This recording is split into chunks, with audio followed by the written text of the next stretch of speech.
It's the Odd Drunk Podcast, a very strange podcast. The drunkest show in the world. It's Jackson and Colton talking out of their ass. We don't care as long as drinks are poured. Sometimes we have our friends here. We will talk about anything. We don't care as long as we have beer. And if you let that whiskey ring. The Odd Drunk Podcast. It might be worth it then, especially for $10, even though I already own it. Yeah, But Doom's worth it. I've been playing the new package, Doom 1 and 2. Oh, same. I've been playing Yeah. I've been playing the old master levels. And Nice. I've been playing that and the Plutonia experiment, like stuff like that I've kind of brushed by like on the mods. Like I'm like, I know they're classic maps, but I've been checking out the weird stuff, like My House. But it's good to just play some classic, Yeah. I Doom maps. downloaded it's a trolley problem WAD. Oh, it works. Yeah, and it works, and it's Nice. it's really funny. It's like 30 or 40 times you repeat this with different monsters, but it'll be like a group of imps and then one imp and then a revenant coming down the tracks, and you have to switch it around. And every single time if you switch it to kill the one imp, it'll go in the top of the screen. It'll say you saved all the imps, but was it the right decision? And then if you don't do anything, it'll say you didn't do anything, but can you defend your inaction? And it'll switch it up with different monsters every time. And that's I didn't finish it because it's a lot of different trolley scenarios, so it kind of gets boring after like a dozen. But right, and you're just choosing between different Doom demons, so it's not much of a conundrum. Yeah, well, like it'll do stuff like one of them was like one of the characters was a clone of you, so you die. Oh, okay. So it does switch it up a little bit.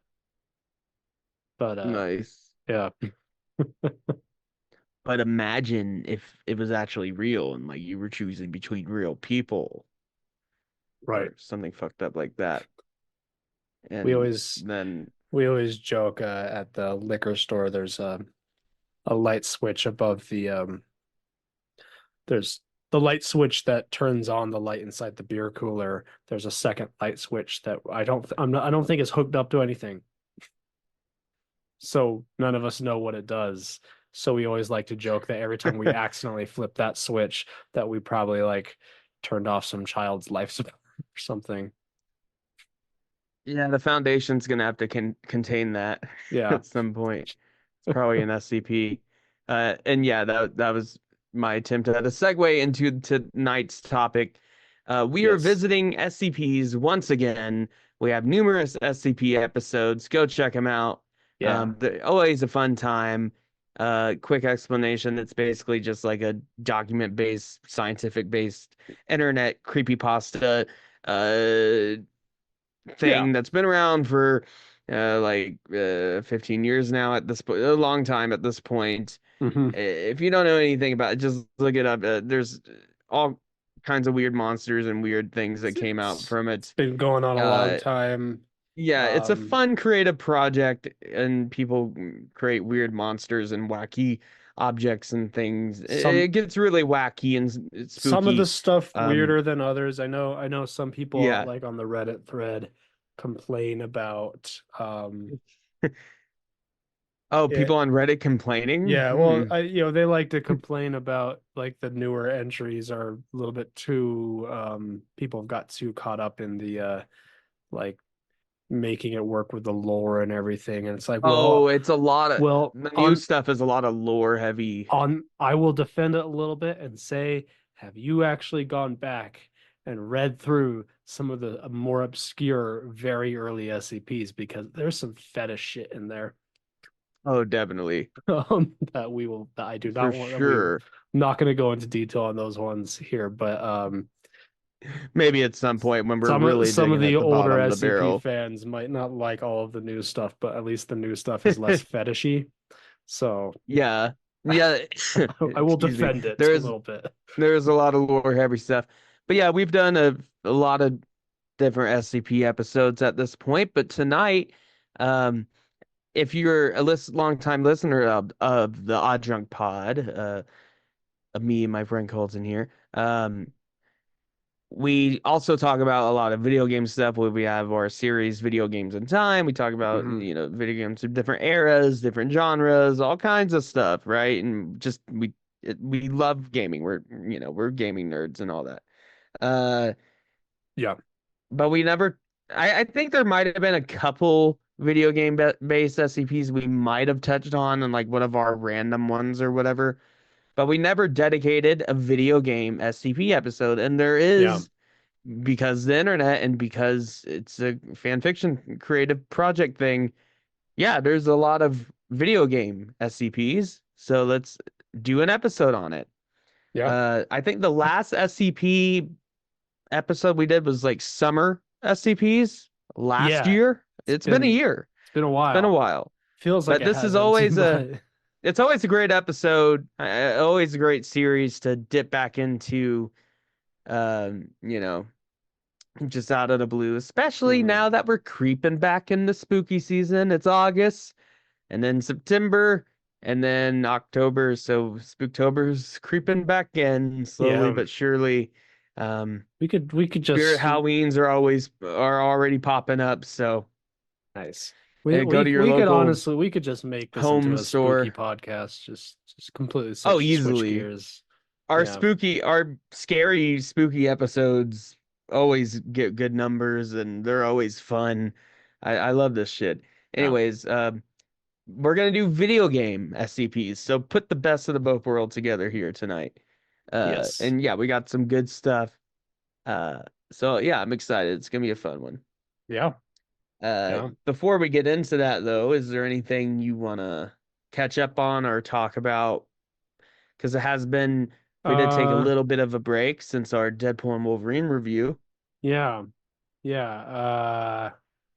What has been happening? We've just been playing Helldivers and Doom, Yeah. As which far as is our video pretty game life, which is pretty typical of us. So that Helldivers update did bring some controversy with the fire patch and all that. yeah, Um, you I think know, people are people complaining of taking it a little bit overblown, but yeah. I could see some frustration. I feel Uh, like I don't pay a lot of attention to it, but I see like when I'm on Reddit, I see the posts from the mm, Helldivers sub pop up every once in a while, and it seems like every few months, whenever there's a new update or the something like that, developers, I'll see a bunch of people complaining, and then I'll see a post pop up that is just someone going like, I don't what's all I don't see what everyone's complaining about. right. Sorry, like please There was a explain it to couple me. minor nerfs. I Yeah, don't it's get like it.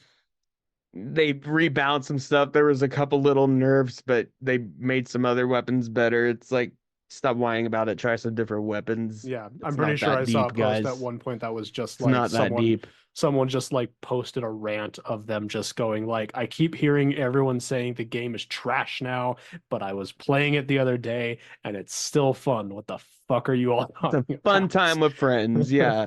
I will say, however, and I've been talking about it in our Discord, the new Warhammer Space Marine Oh uh yeah.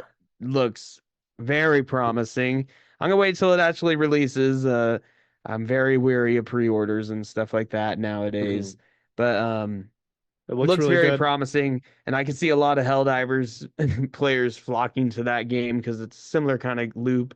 However, it's also got a campaign and, PvP and PvE, and you get Yeah. to play. And Warhammer's just such a cool IP, and Yeah. I was also playing.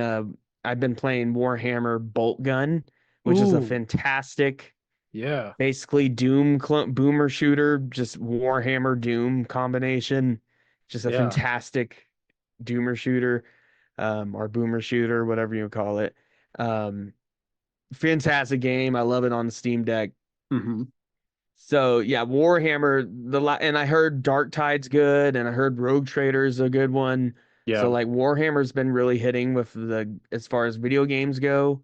Um, so yeah, I'm definitely got Space Marine 2 on my radar. And I'll try to get you guys on board. I mean, I know it is like another $60 game, but if Yeah, I'll it's a if it approaching the gets good time of enough year where reviews, there's a lot of games I'll coming try. out. I'm not gonna be able to play Yeah, all of them.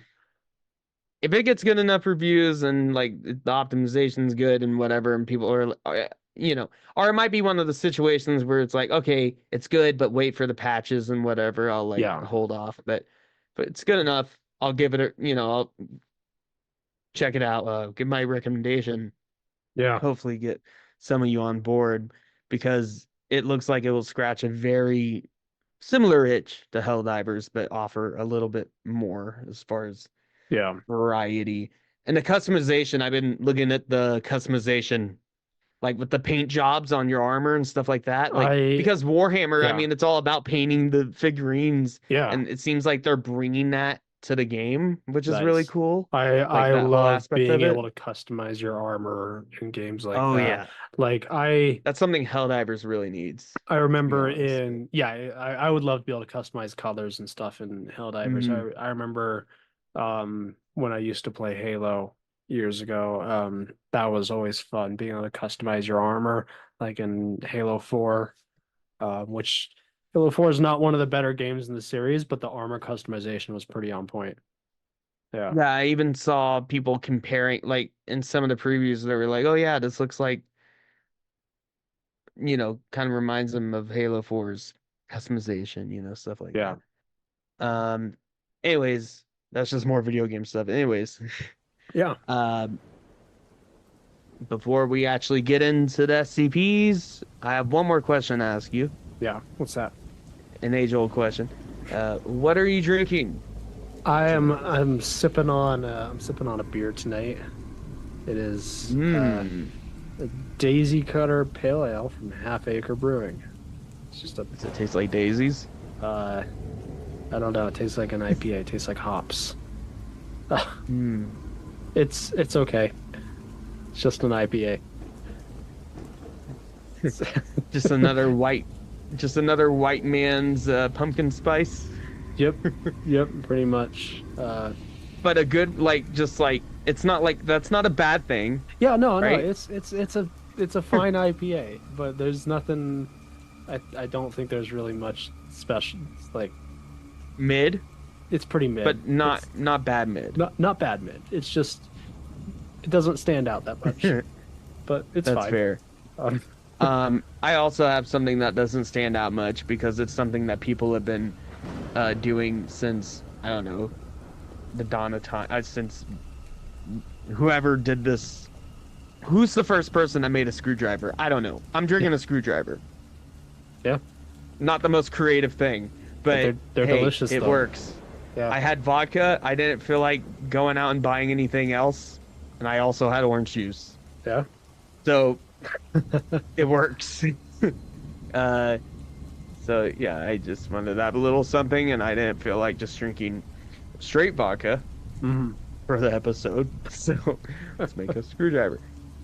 yeah. Anyways, I think it's about time, and I'll remember to remind you to throw in some atmospheric uh, Yes. music, some ambiance. Let's make it spooky. Yeah, I think I have some Or stuff maybe still on maybe it my- was already playing. Oh, maybe it was don't know. already playing. I I don't don't know. know. Who knows? So it was so atmospheric that Ooh. we didn't. It Even was so notice. atmospheric that maybe that's just what my Um, apartment sounds like, and my mic was picking up on it. I don't know. Yeah, Who knows? it's just the sound of my fan blowing into the microphone because it's Yeah, hot. yeah, yeah. That fan ambience. Yeah, yeah. Yeah. Anyways, let's get into some SCPs. And as you know, we're gonna read through these, Yeah. and you know how these go.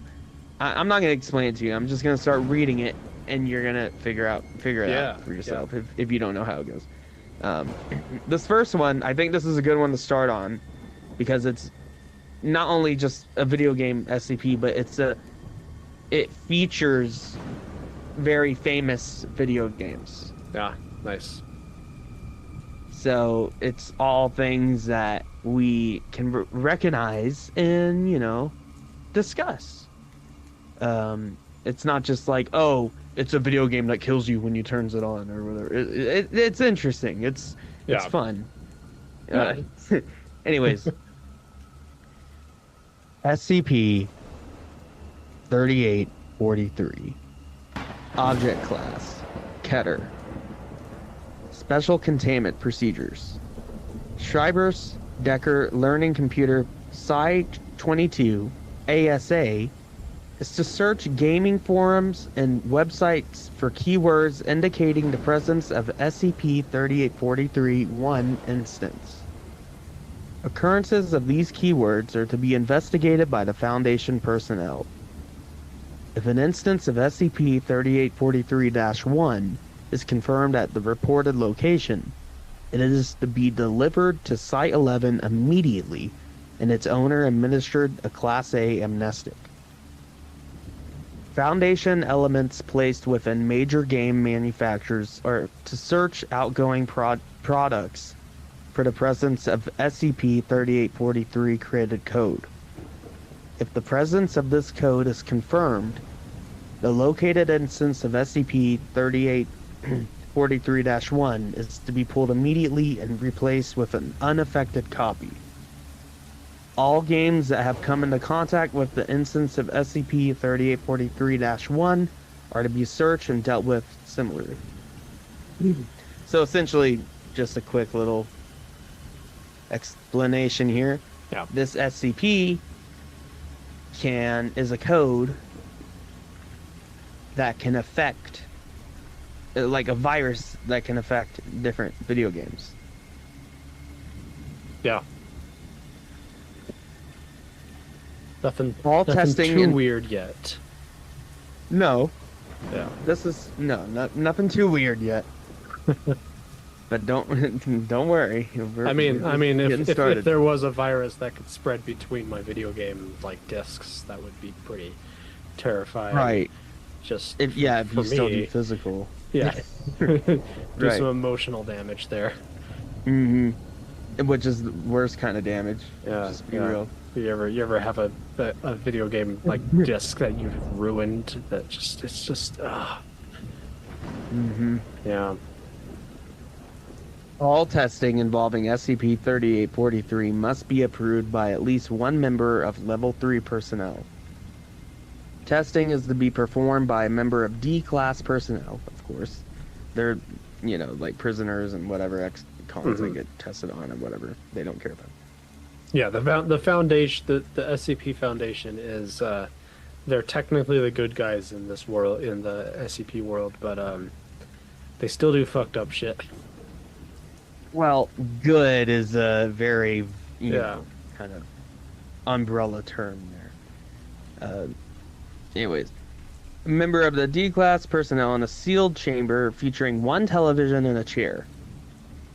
Research personnel are to observe via an adjoining chamber. No personnel other than this D-Class are to enter the sealed chamber during testing. So they have to play test the game, basically. That's infected with this virus. In order to maintain SCP-3843 currently in containment, it is to be allowed to periodically infect a new instance of SCP-3843-1. After this is done, the original instance of SCP-3843-1 is to be destroyed. So they have to let it spread every once in a while, I guess. It's just part of procedures. Anyways, description. SCP-3843 is a non-player character present, and so it's an NPC, present in as of yet unknown number of video games, which is capable of physically and mentally altering players. A game inhabited by SCP-3843, hereafter referred to as 3843-1, is capable of passing SCP-3843 onto other games in its physical vicinity.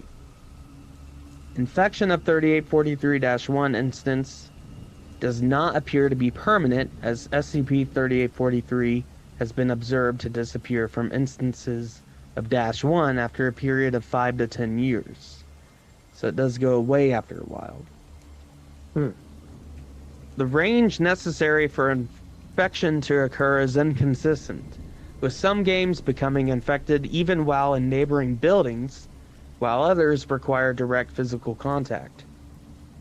It does not appear to be able to infect games that are solely multiplayer by means of online connection. It will also not appear in SCP-1 instance with both multiplayer and single-player aspects if that instance is connected to the internet. So it can't affect multiplayer games. That's good, because that would be Oh difficult. Yeah, If it could. spread like wildfire. SCP-3843 will appear in the -1 instance as a non-player character suited to the game's setting.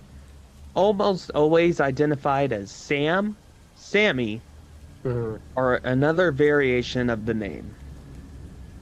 While 3843 will adapt its appearance and basic gameplay role to suit the game it's inhabiting, its dialogue, in the cases where it has any, is usually either unsuited to the game setting entirely or wholly incoherent. The primary anomalous effects of 3843 become activated when either in-game the player character interacts with it, or it interacts with the player character. At this point, the player will begin to undergo permanent alterations in order to reflect the character they are controlling. Ooh. No alterations will occur if the player simply ignores SCP-3843. So, imagine you're playing Skyrim and some NPC named Sam, which there is an NPC, Sam, what's his name? Sanguine is the Daedric Bridge. I don't remember the name he goes by. Sanguine. Sam something. Isn't he the one, like, where you have the hangover quest or whatever? Yeah. Which is a fun quest. I like that one. Yeah. Imagine if that's how it connected this. No, but yeah, imagine you're playing Skyrim or something, and a random NPC runs into you named Sam, and you interact with it, and then you start basically Like becoming your character, your Dragonborn character, which kind of, I don't know, I wouldn't mind. Well, it depends. One, it depends on the mods you're using. True. And it depends on how what good have you done. Yeah. It depends on how good you are at character creation, because in my experience, a lot of Skyrim characters are just nightmarish looking. Yeah. I mean, I would just, if I was playing one of my Nord guys, I wouldn't look too different. I'll just have a big scar and big beard and pink face. Anyways, SCP-3843's mental alterations usually manifest as the player receiving skills and knowledge of their player character would feasibly possess. Okay. Stealth Archer, I'm telling you. Stealth Archer. I want those skills. Testing has shown example of players, for example, receiving knowledge regarding the proper use of firearms while playing action games where they are prominent. Although physical alterations made to a player by 3843 are usually relatively minor and not especially dangerous, it is not the case if an instance of -1 features a non-human player character. In that event, The alterations made to the player to cause them to resemble said character are physically traumatic and often result in death during or shortly after the process. Oh, yeah. So if you're Um, playing Spyro, that would be yeah. a nightmarish transformation.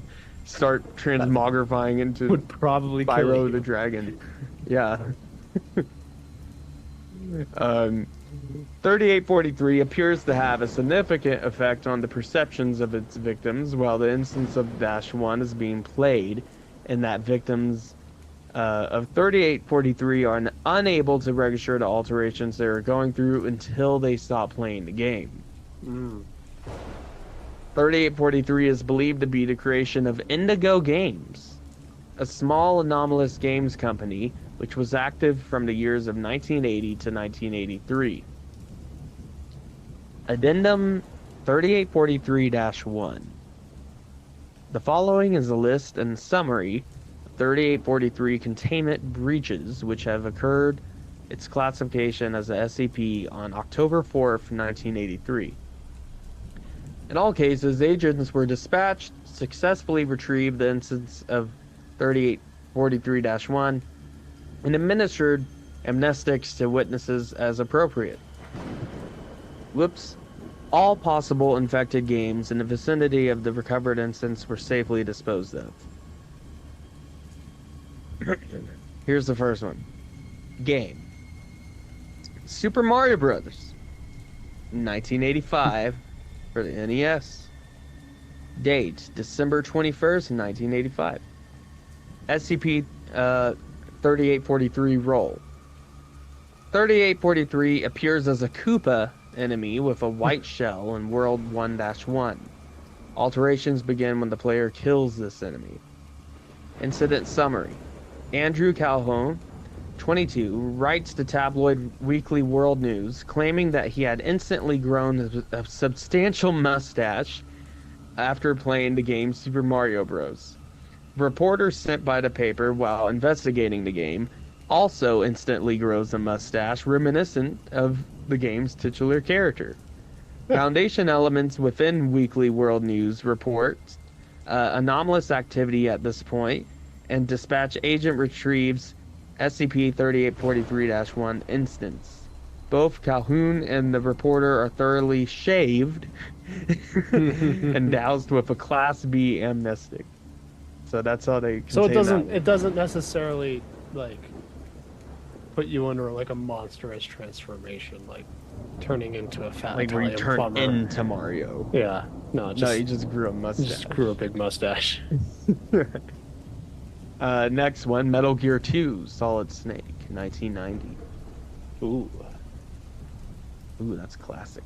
SCP appears as a boss character encountered halfway through the game, identified as Salty Sam, a pirate-themed former KGB agent who uses a water cutter as a weapon.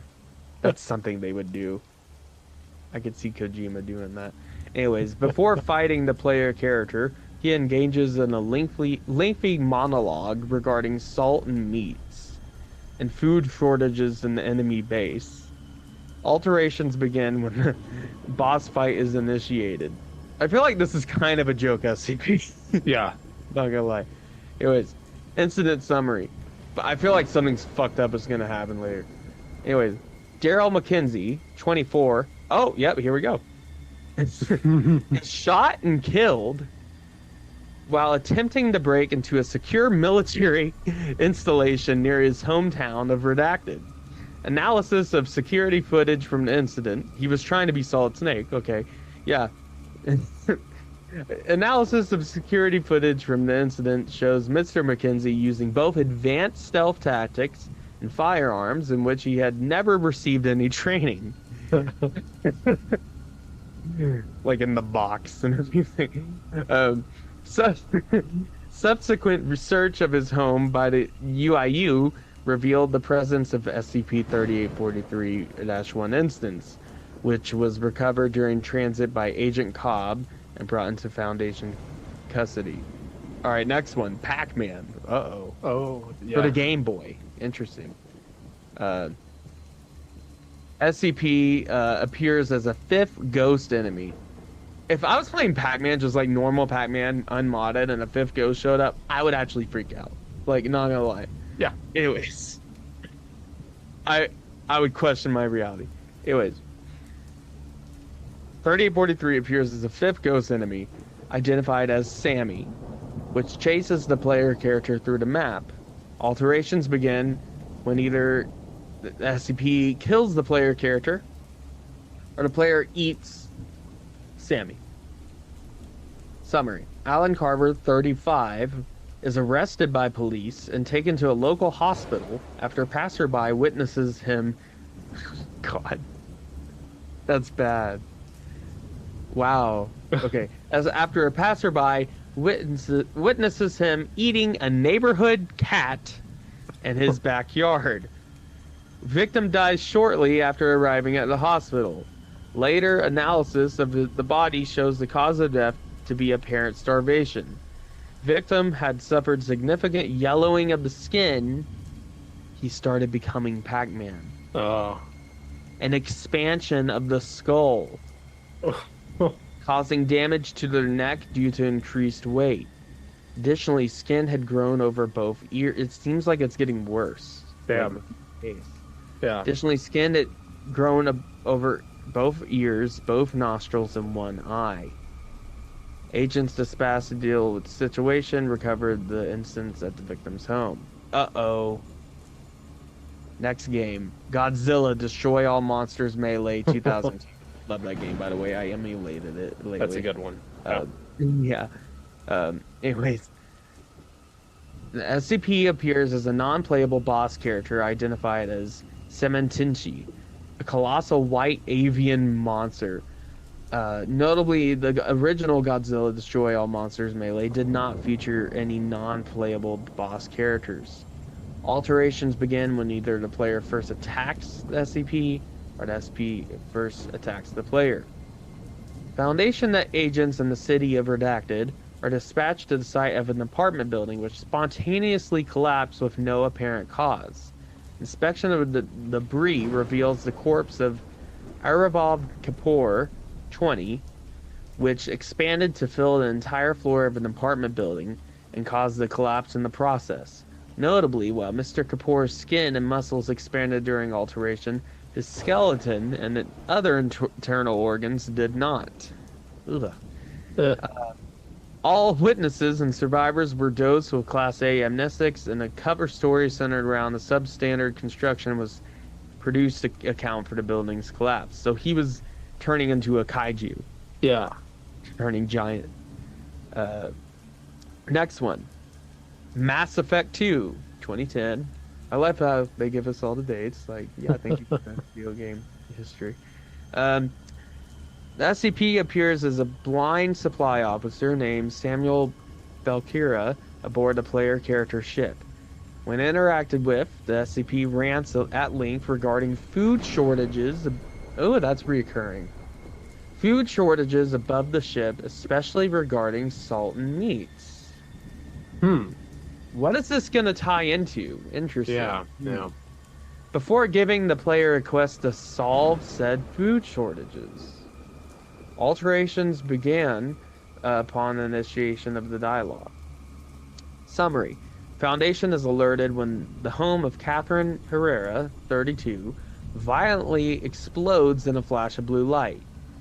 Agents investigating the debris recover Miss Herrera's charred corpse and remains of the SCP instance. A suitable cover story involving a gas explosion is provided to the public. Due to the fact that Miss Herrera maintained an active blog in which she detailed their playthroughs of various games, researchers have been able to build a theory regarding exactly what caused the explosion during the alteration process. In-game, Miss Herrera was playing as an adept character class, centered around using Mass Effect fields to fling enemies and objects via an implant in the character's body. When the SCP attempted to translate these fictional scientific concepts and the implant that utilizes them into the real world, the resulting incompatibility the standard reality caused a violent rejection of this container, which in case was Miss Herrera's body. Next one, Nier Automata, which I heard is a great game. I should try it at some point. Yeah. Maybe when it goes on sale or something. Anyways, for the PlayStation 4, by the way, appears as a merchant character. The SCP appears as a merchant character within the game's factory area, identified as 7H. As a merchant, SCP has 200 of an item called meats in stock. Said item is non-functional. SCP-3843's dialogue consists of a lengthy speech primarily centered around how, as an android, it is unable to eat meat, and the distress this causes it.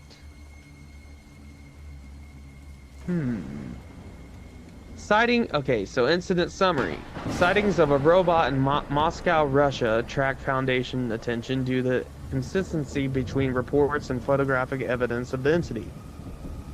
Foundation agents tracked the entity to an apartment shared by Alexander Teterev and Vadim Fokin, 20 years, and Choprin, where it escapes initial pursuit.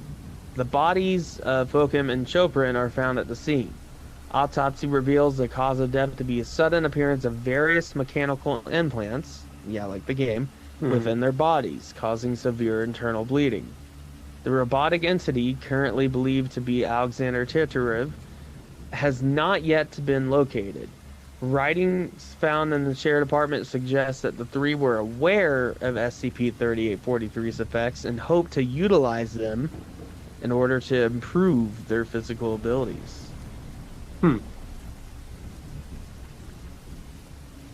So, as we discussed earlier in the article, it seems that, if your player character is non-human, and to the,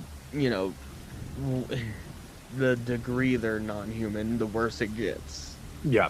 Like the transformations and all that. I also have...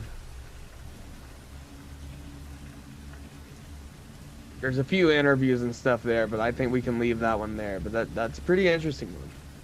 Nice. I'm sure there's more to be found there, links and whatever, but we have a lot to get through tonight. And there is a robot on the loose.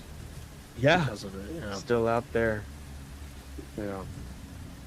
So I have here, I'm going to start with this one here. SCP-5167. So this one's fun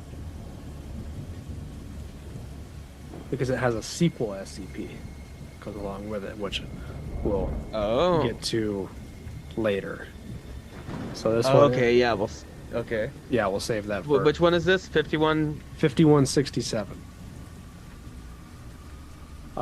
Object class Keter. Special containment procedures. Foundation web crawlers are to monitor online communities for mentions of potential SCP-5167 sightings. In cases where these sightings are confirmed, all direct witnesses are to be apprehended and all secondary evidence removed from the platform in question. Apprehended witnesses are to be held until symptoms of SCP-5167 abate, and are then to be amnestized and released under standard mental breakdown cover story. Description: SCP-5167 is an entity known to manifest as a player in the online multiplayer game Among Us under the username I know this one. How do you pronounce this? Photonus. Yeah, Patonis. Yeah. SCP-5167 will randomly join multiplayer lobbies of the game and participate in as an ordinary player would, with the majority of its anomalous effects only becoming obvious following the initial encounter. During the initial encounter, SCP-5167 has been observed to communicate using the in-game chat function, although the majority of its speech consists of lengthy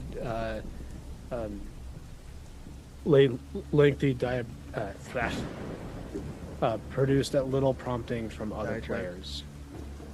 Individuals who interact with SCP-5167 in-game will subsequently begin to exhibit symptoms of paranoia and cabgrass delusion. The severity of these symptoms varies from person to person, but in initial cases was significant enough to prompt acts of perceived self-defense from those affected. These symptoms persist for a period initially believed to encompass several months, but has lessened to 1 or 2 weeks as observation has continued. 5167 was initially discovered by the Foundation after a period during which the player Photonus was a minor urban legend in the Among Us community, although interest in the figure died down very quickly. Foundation web crawlers flagged recorded accounts of player encounters with the entity as potential anomalous phenomena. Learning computer PSI-2 Melville was assigned to track sessions of the game until 5167 was encountered, and when the other players in said sessions were tracked down. They exhibited the symptoms now associated with 5167. Foundation efforts to track the individual behind SCP-5167 have thus far proven unsuccessful. All attempts to locate the internet access point used by the anomaly have led to deserted home addresses in rural Greece. Okay. Yeah. So, it says, analysis of impending SCP-5167 neutralization. As requested by head researcher Abrams, I've had the Site-22 analyst looked into the progress of 5167's anomalous effects over the period we've observed it, and the results are as much as I expected. When we first discovered 5167, for the sake of argument, let's say it's when 5167 first came into existence, the impact it had on its victims was severe. I don't think I have to remind you what Billy Heath did to his family's faces. Oh, God. But since then, almost immediately, really, since the first couple of manifestations, the potency of its effects have started to decline. Full detachment from reality became delusion, and delusion now became paranoia, and the intensity of that paranoia is lessening with each new case. This is all conjecture, of course, and shouldn't be taken as gospel, but based off of what we've observed of this anomaly thus far, our estimation is that 5167's anomalous effects will become inert by the end of the year. Whether it'll keep popping up in these video game matches is another story, though. Site-22 Intelligence Director Michael Ross. Observation Log 5167-1. The following is a log of 5167 as observed by Learning Computer PSI-2 in the game Among Us. SCP-5167 participated in the game without communicating until specifically addressed by other players. Following the game, all participating players were tracked down and treated as containment procedures dictate. Communication is logged below. So now it's a chat log from Among Us. Yeah. Yeah, I'm reading. But Red, where were you? Where were you when we were doing Reactor? Where was I? And this is the SCP. I was there in the mountains when the mountains were newborn and the oceans virginal. I was there when the gods walked among men and their wisdom was cast down like sunlight. I was there when mankind was capable of legends. And now I find myself in a world that has forgotten even the taste of life, even the very concept of life beyond existing from one day to the next. A mere continuance, where all the world is wasted away in an idle play of emotions that once rang true. I am in a world where even the gods are forgotten, their bones washed away by time. A world where man has moved on, where all the legacy I have left are 3 fucking sentences on Wikipedia. I thought my time had come again. I thought this could be the new me, but this is nothing. Let me stay dead this time. I'm tired. No activity for 12 seconds. Red is sus. Yeah, vote red. Your mom. Vote red. Yeah. after that whole monologue about the gods, mankind, and that's great. So there's a sequel to this. There's an answer, It's explanation. I don't know. I don't think it's an explanation, but there is a sequel SCP, which Like who Patronus is. it's related to it. Yeah, but we'll Okay. get there. We'll save that. And Yeah, a note, it mentions capgras delusion as one of the symptoms, which the footnote is it's a psychiatric disorder in which an individual comes to believe that those around them have been replaced with identical imposters. Oh, because Among Us. Yeah. Well, Yeah. that fits with the theme, at least. But yeah. All right, I have this next one here. It was in a Reddit that I found, SCP-1590, and it looks spicy. And if it seems like it's a little too much as I start reading it, I will stop. But hey, we're not drunk podcast here. We do get a little crazy. If it seems like too much, I will stop.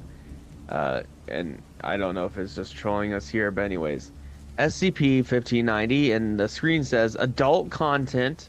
And this is why I want to try it, because it looks spicy. The article contains adult content that may not be suitable for all readers and listeners. Features sexual themes or language, but does not depict sexual acts. Features non-consensual sexual acts. Depiction of severe... I don't know if I'll read this one, actually. I'm going to check it out real quick. I'm going to take a look. Yeah. I'm just take a quick look.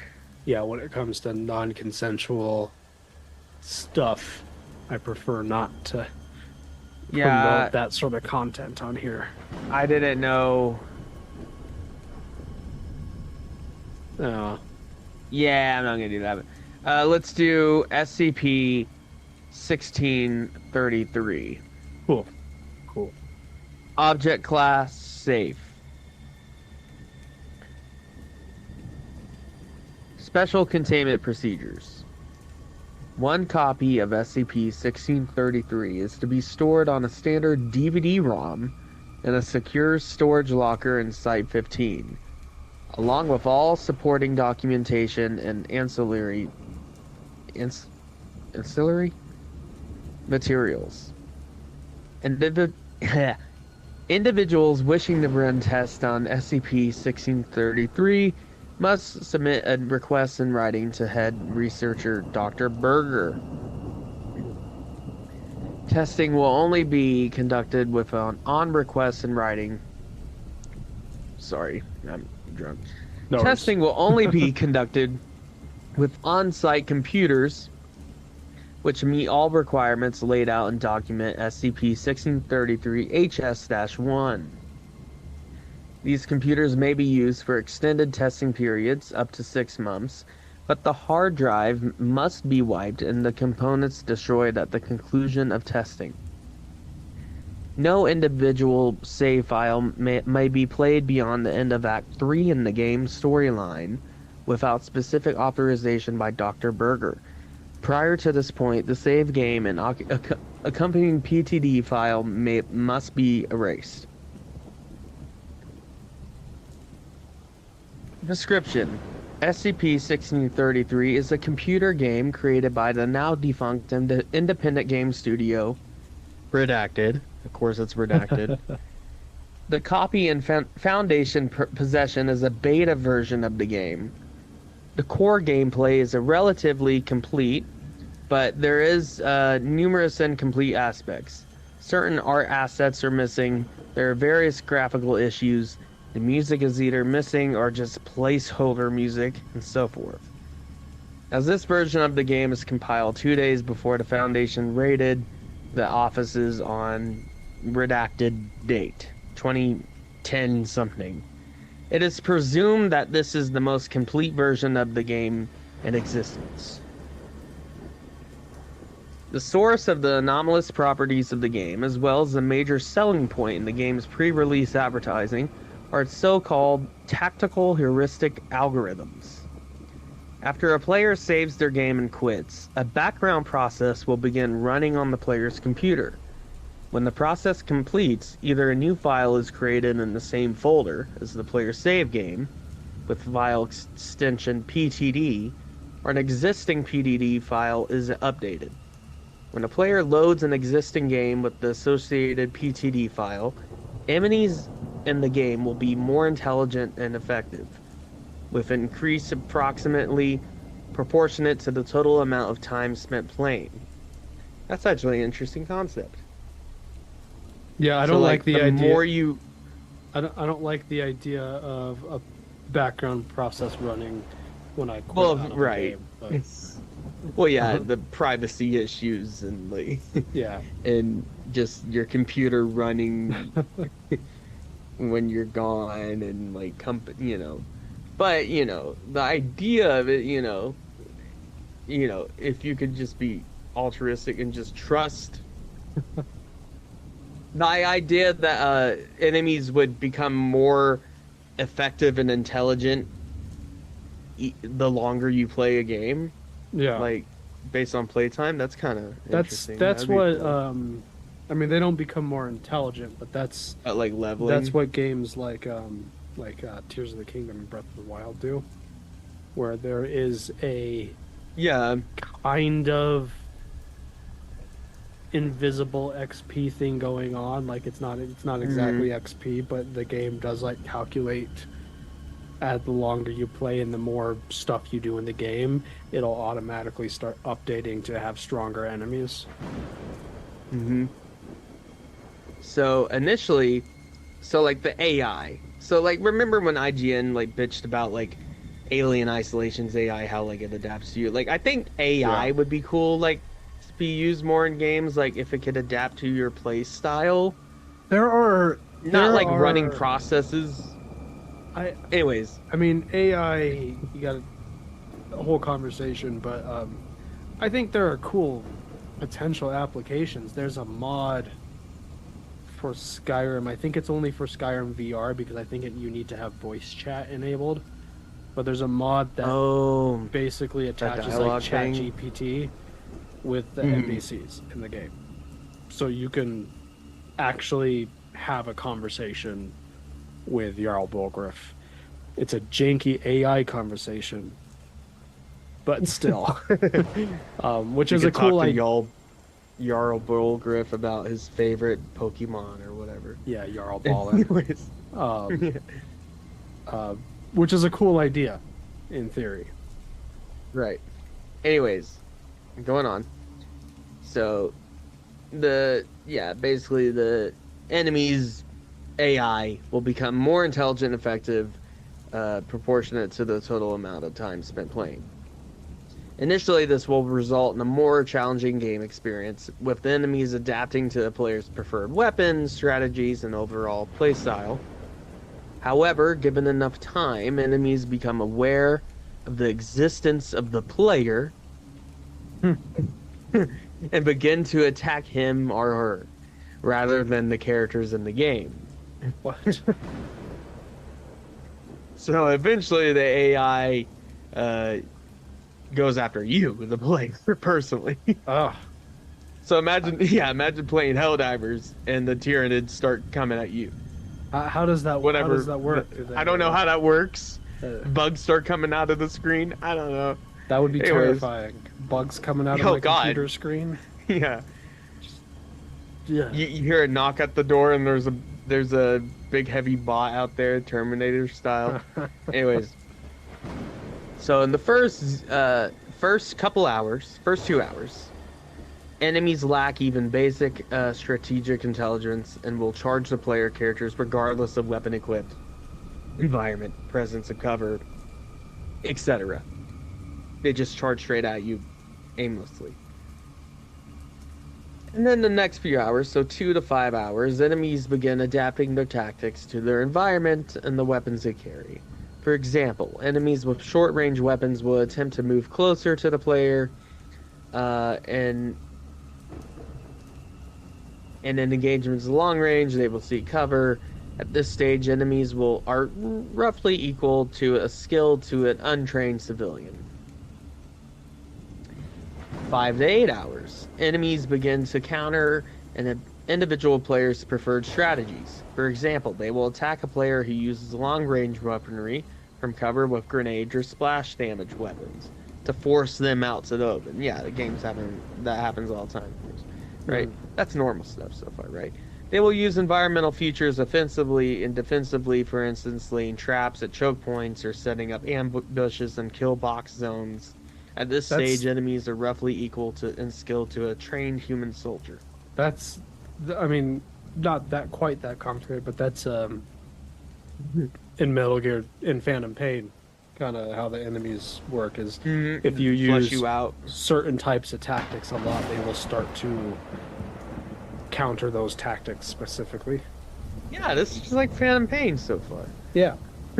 Or like Uncharted, will throw a grenade at you if you're in cover too long or whatever. Or Doom. I mean, Doom Eternal's just fast-paced chess. It makes it seem like, child's play. Anyways, 8 to 12 hours. Enemies begin using tactics which affect the player instead of the characters. So already, after 8 hours, they're starting to affect you. Let's see what that means.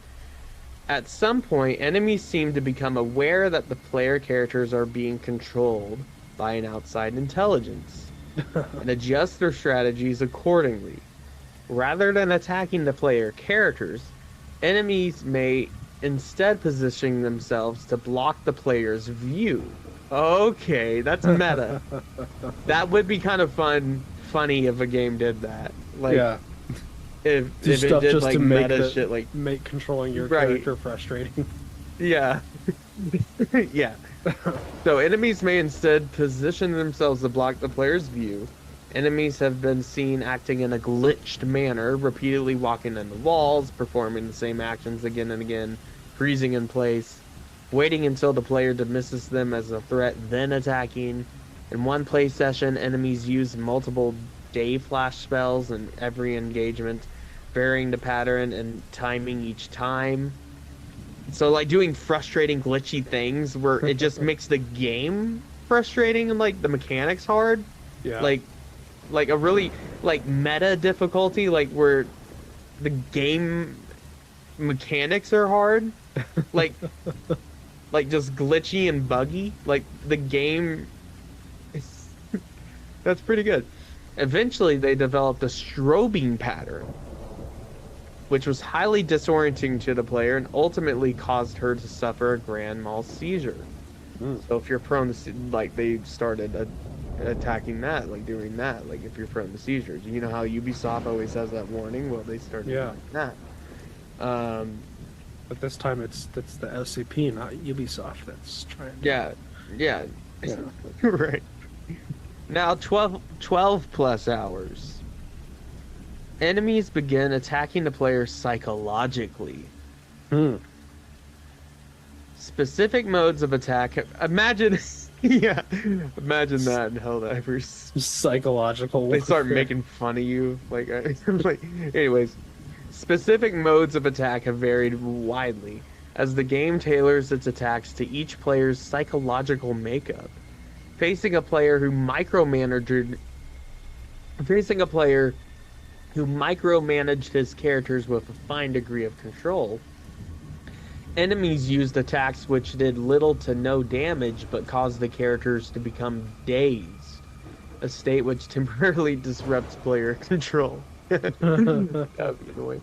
However, rather than attack the dazed characters, enemies simply surrounded them in a crowd, continually using daze attacks to prevent the player from doing anything. The subsequent near total loss of control had a noticeable effect on the player's ability to focus. And another example, enemies kidnapped, quote unquote, one of the player characters and quickly dragged them off screen. Later in the level, the player discovered the corpse of this character on a makeshift altar, being continually attacked by a group of enemies. This had no further effect apart from a continual blood splatter graphic being applied to the room's floor and walls, but visibly disturbed the player. No major improvements in intelligence have been noted beyond 12 hours. This theorized this represents the upper level of ability for the game's enemies, unless they are directed by a sentient entity. Okay, there is one more there's some testing log. There's one more document here. Let's see what this says. So basically, like the upper levels, like it can't physically harm you. Obviously, it's not gonna like jump out of the game or like get like that crazy, like magic. But the enemies will the get to the AI point where will try to psychologically torment you and like fuck with you, like and just make the game just unplayable and just annoying and like make it unfun. Be like if you're playing Assassin's Creed and the enemies kept placing weird obstacles that, you know how when you're playing that game and your character Ezio will just automatically jump onto a weird ledge that you don't want him to go onto. Oh, imagine if the enemies made it even worse. Like the enemies are placing stuff like in the Ubisoft way. already Just taking advantage of the jankiness of the game. Or yeah, I mean, imagine.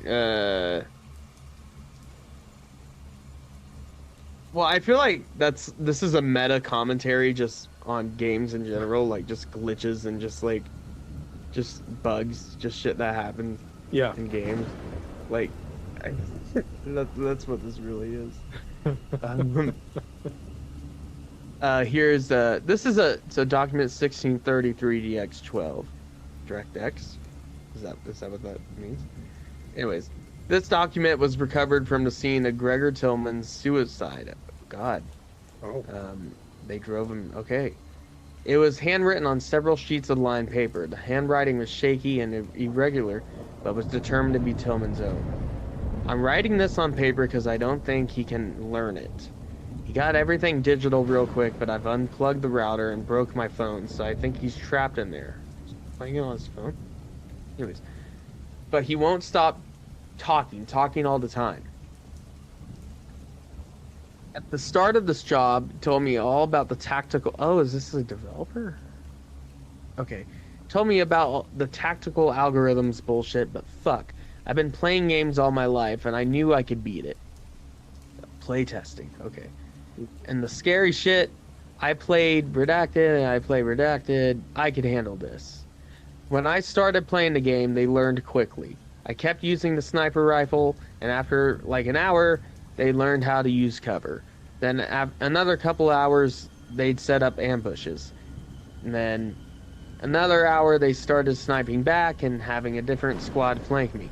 And after that, they had figured out how to glitch the physics engine and ride crates at me or duck under the floor. They were learning, but all that was just easy shit. It was evolution.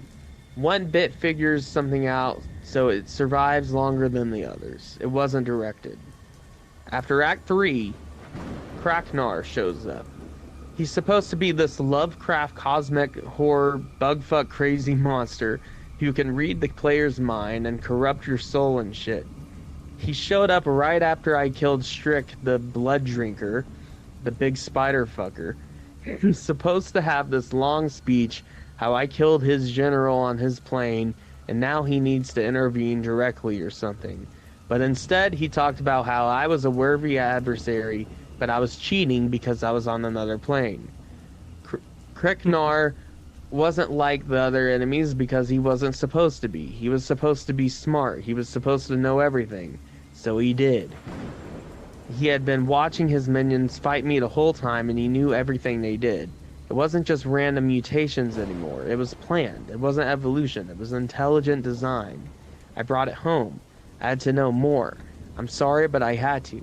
I copied the latest compile and installed it on my home box and brought the save game and that other file with me on my flash drive. It was the same there. He kept talking to me, how I was keeping him from fulfilling his purpose by keeping him trapped in the glass jar. No matter where I went in the game, he kept shouting and ranting. Then he did more. At first, it was just slow down my other programs, then the drive chugging when it shouldn't be. Then the next time I played a game, he started talking about my screenplays. the level, all the enemies looked like me. I guess he could see me through the webcam. He started needling me about Jenny, reading me bits of her emails, acting out the breakup. He found the videos of her and started making the enemies talking her voice. Okay, so it will like get into your files and shit. Anyways, then he was everywhere in my computer. I uninstalled the game, but he was still in there.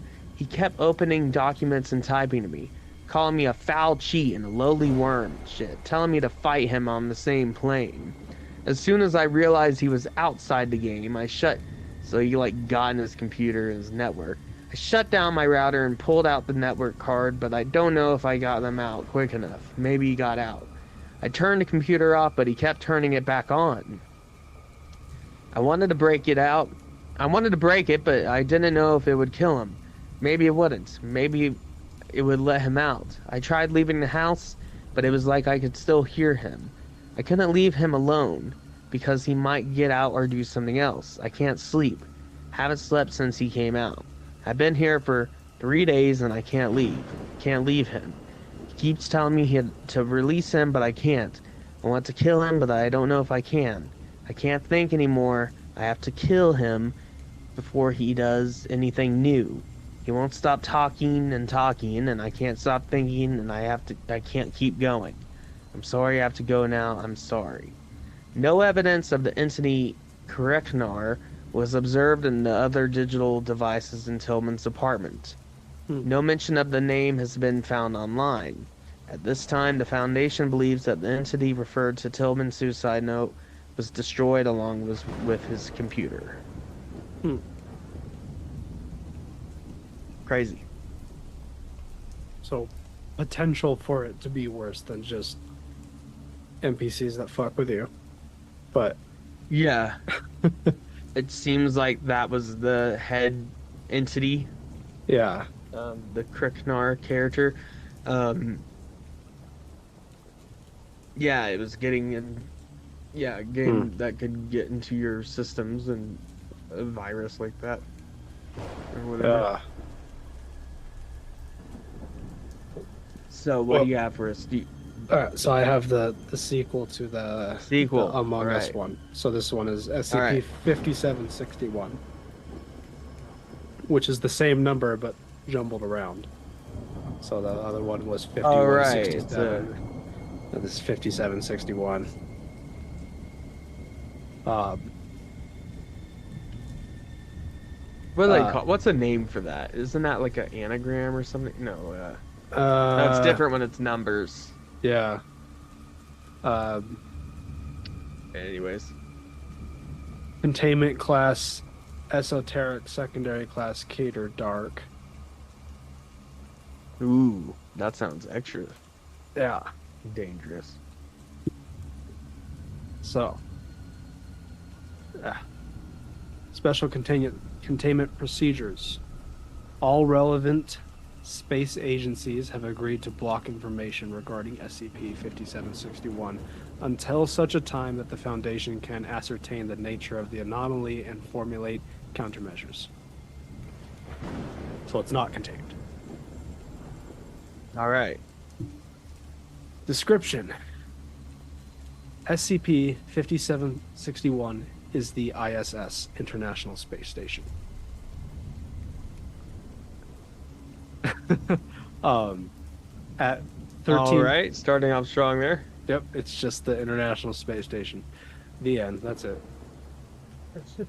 At 13:35 EST, October 2nd, 2025, an unidentified entity assumed control of the ISS, took all personnel aboard hostage, and began exerting anomalous influence on the space station, or on the space within the station.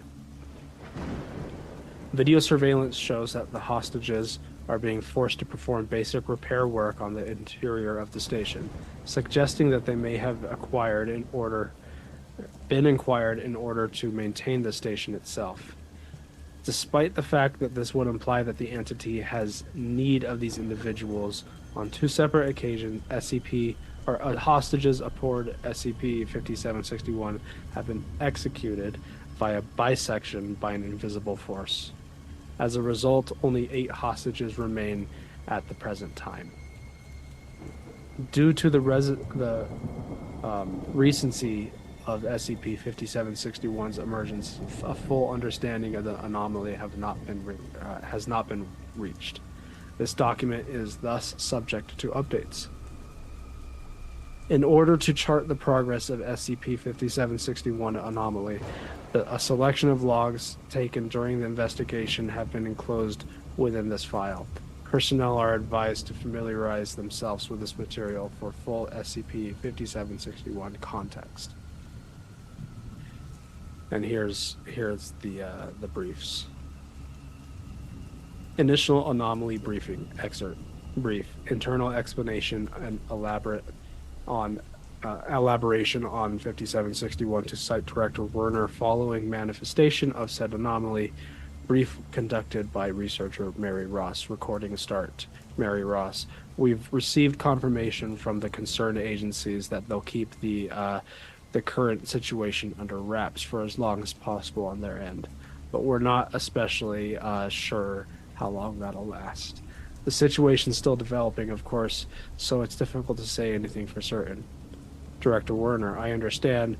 Before we continue, though, I do have some concerns about the documentation I've been given. Holds up papers. This, yes. Mary Ross. Of course, sir. I'm more than happy to address those. Director Warner. Under the in item number here, I'm seeing an object class. I'm sure this is a misprint, but could you just confirm what it says for me? Pause. It says esoteric, sir. Dark, Keter dark, and that's a misprint.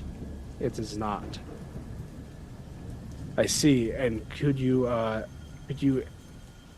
elucidate exactly what the Keter dark object represents? Pause. It worries me that you're having to think about it.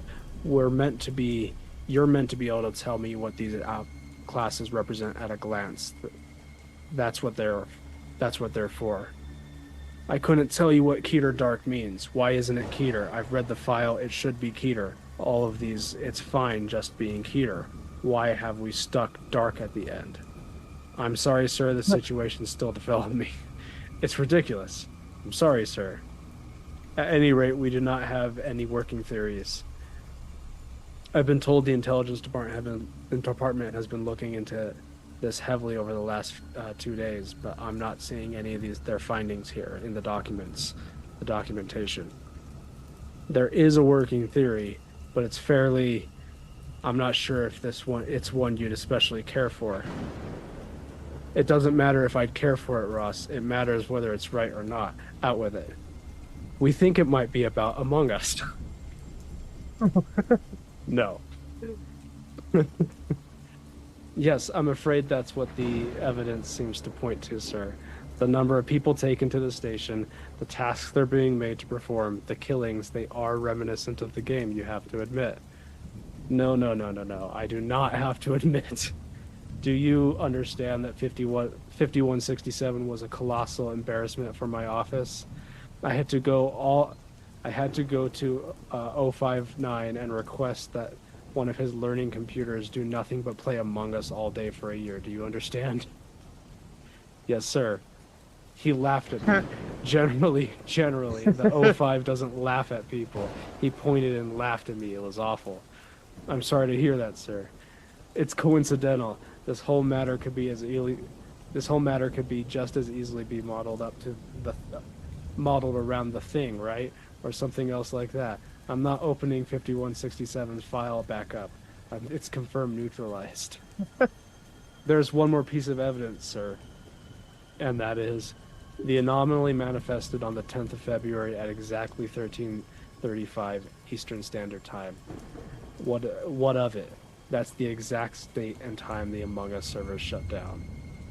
Fuck.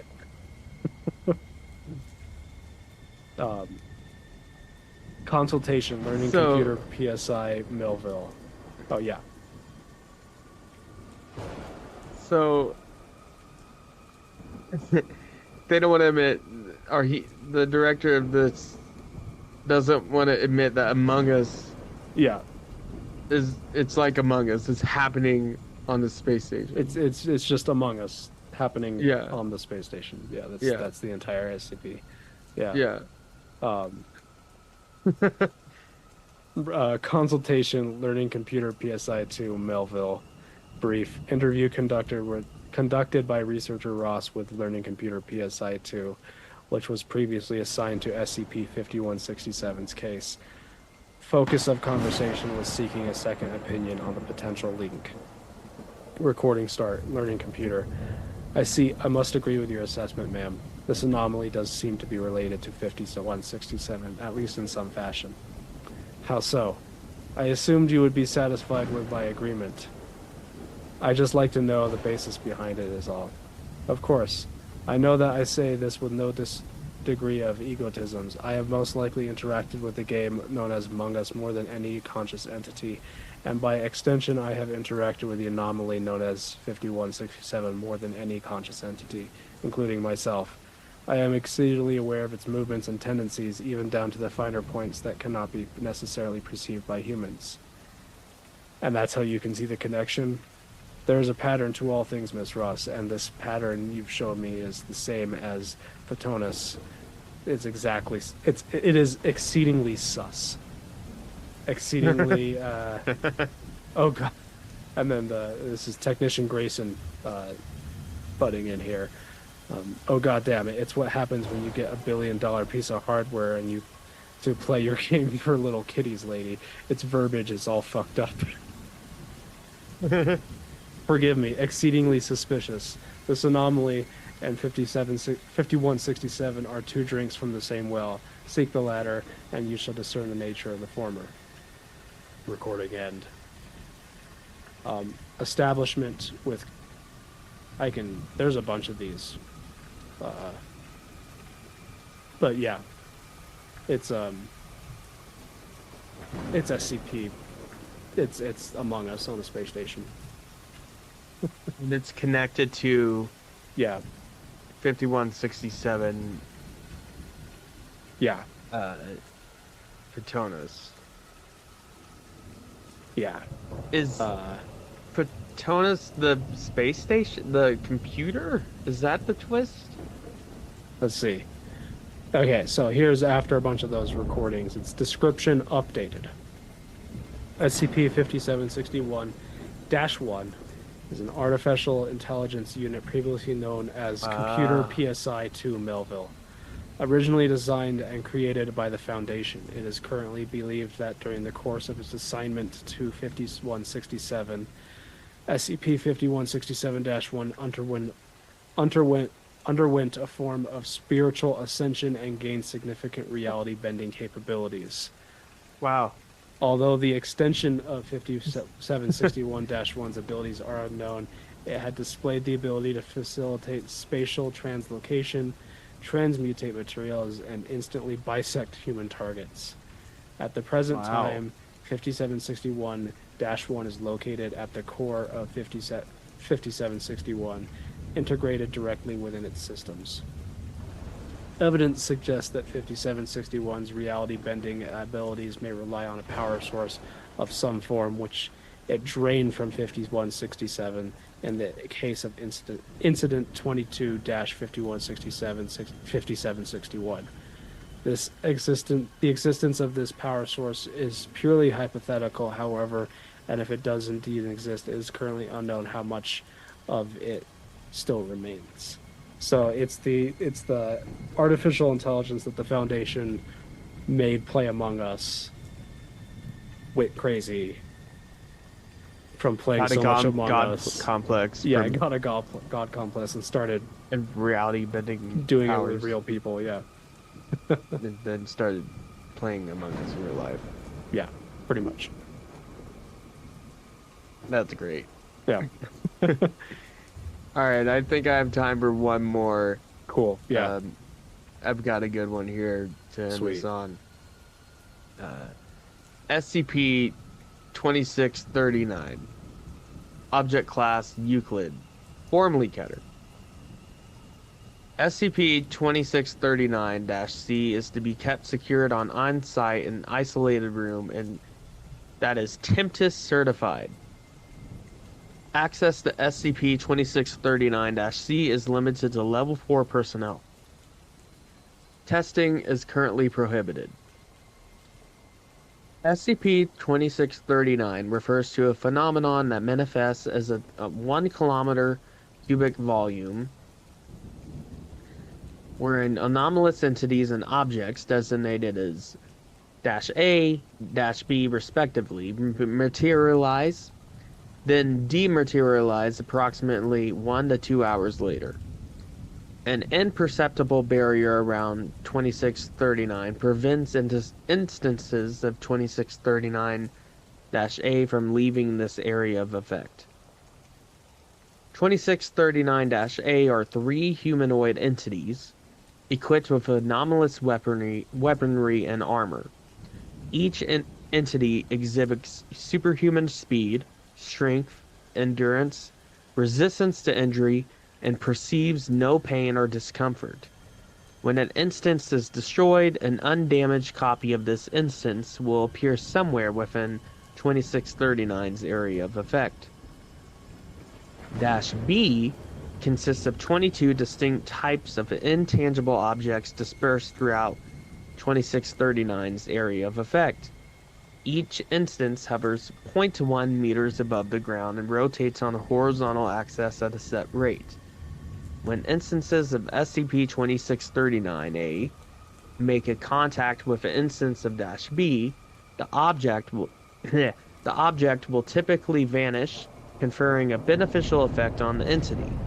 Observed effects have included, but are not limited to, new anomalous weaponry, increased resistance to injury, and higher overall damage output.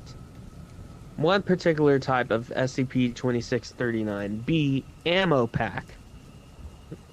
refill spawn, is noted to only appear when either an instance of 2639-A or non-anomalous human expires. 2639-C is a customized desktop computer. The computer runs without a discernible power source and has been hosting a heavily modified online Quake deathmatch since 1997. The session's participants are connected to a host machine via anomalous means and have been identified as 3 teenagers, missing since June 18, 1997. Until the discovery of SCP-2639-C in 2010, they were unaware that they had been playing for over a decade. So they just been playing a really long match of Quake. Yeah. And it just so happens where it spawns into the real world. Hmm. That's the twist. Yeah. So there's been incidents that the Foundation has been tracking down. So here's one of them. Incident number 231. August 18th, 2009, Siena, Tuscany, Italy. Report. SCP-2639 occurred on the outskirts of Siena, Tuscany at 4:23. The anomaly was centered around a small church. Local police officers responded to the anomaly, leading to an escalation, which ultimately culminated with the collapse of the church. All anomalies associated with 2639 dematerialized at 5:41. There was 96 casualties, 54 fatalities, 12 critical injuries, and 30 minor injuries. The cover story: a tanker truck carrying 9,000 gallons of petrol gas was overturned and ignited, resulting in a massive explosion. An ensuing fire exacerbated structural weaknesses in the church, causing it to collapse on the congregation inside. So basically, they randomly spawned in Tuscany, and law enforcement showed up, and then they fought the law enforcement. And thought it was just a Quake deathmatch. Oh. So, there's some chat logs And this is coinciding with the incident. It'd be like if we were playing Helldivers and somewhere like over in the world, in New York City, like a conflict or like just like a couple guys in armor spawned in and started shooting stuff up, and it's really just us playing Helldivers, and we don't know. And we're just going ham. We have no idea. We think we're just playing Helldivers, spawning sentries and throwing nades, but yeah, that's kind of that's the idea. But there's some chat logs. I'm not gonna read through all these because it's mostly played off as a joke and it's just a lot of incoherent. But I'm gonna read through some of it just so you can get the picture. Haha, totally blasted your face with my science gun.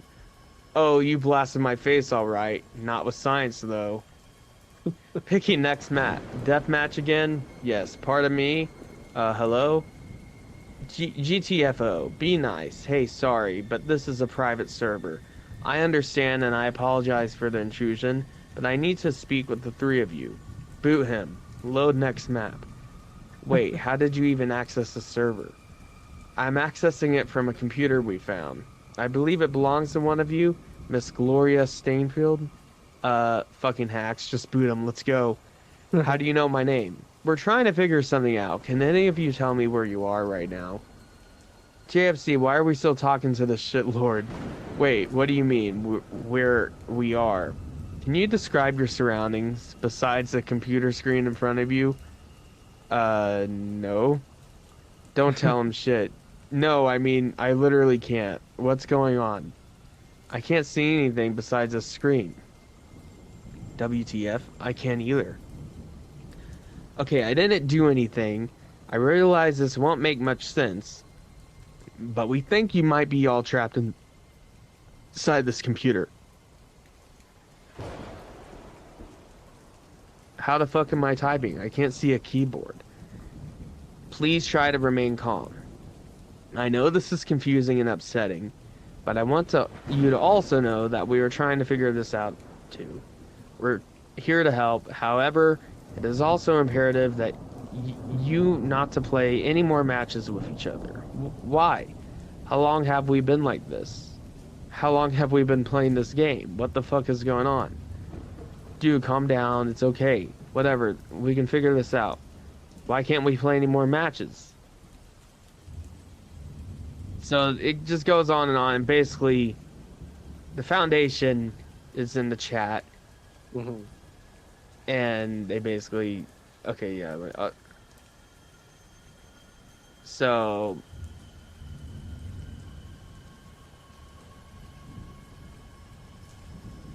Okay, so yeah, he's explaining basically... But the fact of the matter is that I have no clue. Nobody knows how hard this is, and for any of you, none of us can even begin to fathom what it's like. You're all just a bunch of teenagers who somehow got sucked into a game without realizing it. You have no physical bodies as far as we can tell. And through no real fault of your own, you're somehow responsible for... The number is 1,531. At least, that's as many as we've confirmed. Fatalities, I mean. Huh. And I don't think there's many of us who can fathom what any of this is like. To wake up from a dream one day to find out it wasn't a dream. And all your memories of spending time with the people you care about was actually just... Look, I have a teenage son of my own, so I'm not saying I understand, but I sympathize. I imagine what I think if something like this happened to him, and I don't know the fact that it can happen terrifies me. I don't think if any of you are evil. I think what happened to you is unfair, beyond unfair. But I also don't think just hiding in the dark is going to help. You need to talk to us, not just for your own sake, but for yours. So they're still trying to... They all went dark, and they're trying to reach out. He's trying to reach out to him. Yeah. And it gets to the point. This is the cool part. Okay. This is where it takes a turn. Help. Are any of you still there? I don't even know how long it's been since I've tried communicating with any of you. But please respond. I need your help. Hello, please. Please respond. Fuck. And then one of them says, yo. Yo. Says, yo. After all that, just, yo. Thank God. I need your help. I'm trapped in this lab. Why? We've had a containment breach. Fuck is that? One of them says. I don't have time to bring you up to speed, but to make it short, you aren't the only anomalous things we've contained. Some of these things, they're monsters, and one of them broke free. Okay, what do you want us to do about it? Help us? Oh, so they're gonna start a match and Yeah.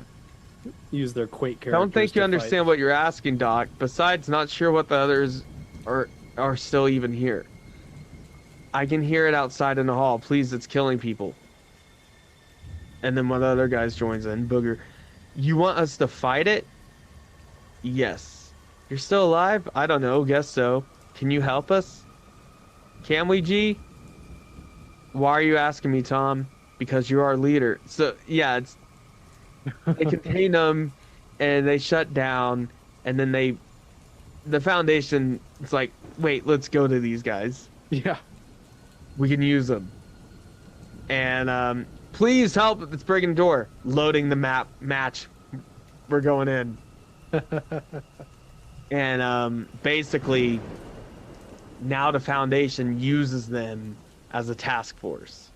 MTF, now they're called MTF Omega 9, the Scrubs.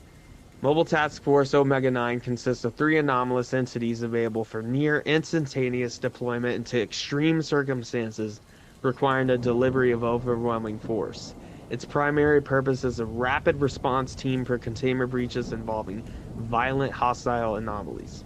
As part of the agreement reached with these 3 entities, MTF Omega 9 is only to be used to eliminate hostile non-human targets.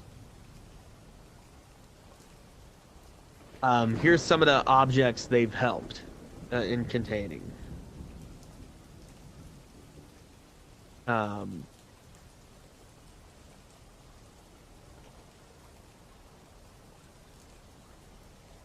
Is there any... So SCP-3797,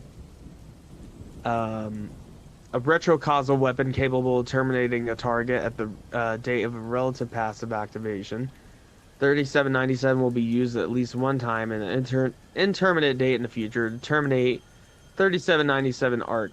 It is, so yeah, they use them to acquire different anomalies and to, you know, help contain and eliminate different anomalies, because they basically have an immortal task force that can keep respawning and just loading new matches.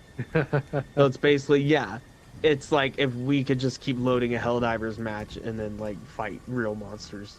Yeah. Okay. So it's a cool one because it's like, oh fuck, there's these 3 fucking madmen, these teenagers, these Quake players, like killing all these random people because they don't know they're doing it, because they think they're just playing a Quake match. But then they're like, we can use this. Yeah. So we now can just they're a mobile direct task it force. where it's useful. Yeah, just weaponize it, essentially. That's I had cool. some other ones, but I do need to wrap it up here. Yeah, same. But yeah, that's so SCP is always fun. Yes. Yeah.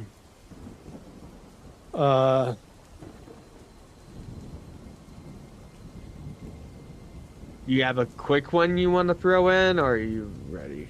No, I have one more, but it's not super quick, so we'll just wrap it up there.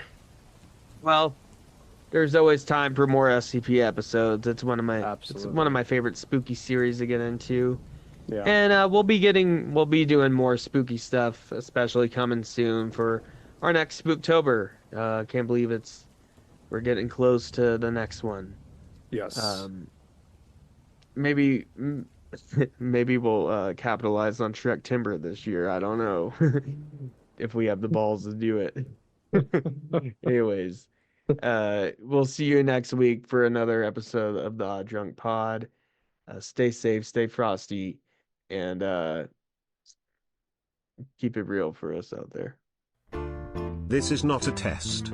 I repeat, this is not a test. The Odd Drunk Podcast recommends you follow their Instagram and join their Facebook group for more fun content. To visit all of our current streaming and social media platforms, visit the link tree in the description.